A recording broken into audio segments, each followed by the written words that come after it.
वाले प्रसंग 5 वर्ष 11 साल से शुक्र अल्हम्दुलिल्लाह टाइम पास हो गया। तकरीबन सारे गल है फायदा रहता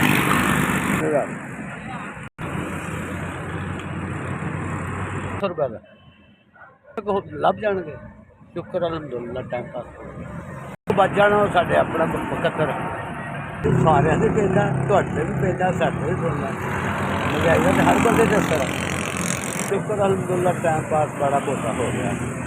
बेटा बेबी तो नहीं है, मैं कला ही अकेला ही हुआ। माशाल्लाह मेरे कोल ने 2 एक बच्ची है मेरे कोल। उन्होंने आरे लगा इन्ना टाइम पास हो गया। तकरीबन 73 साल हो गए। पूरी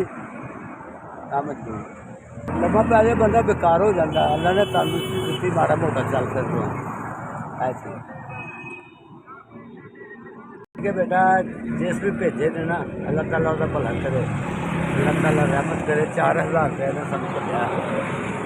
अगली गल है कि अल्लाह ताला खैर करे, असीं कोई निज़ाम होर नाल माड़ा मोटा करांगे जिहदे नाल साडा वक्त अच्छा पास हो।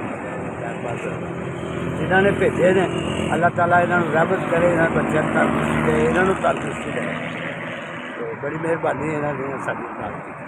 अल्लाह भला करे जी, उन्होंने जिससे सानू मदद लाई है अल्लाह पाक खैर करे। अल्लाह पाक उन्होंने बच्चों उनकी वालदैन उन्होंने तंदुरुस्ती दे। तो बड़ी मेहरबानी उन्होंने, शुक्रिया।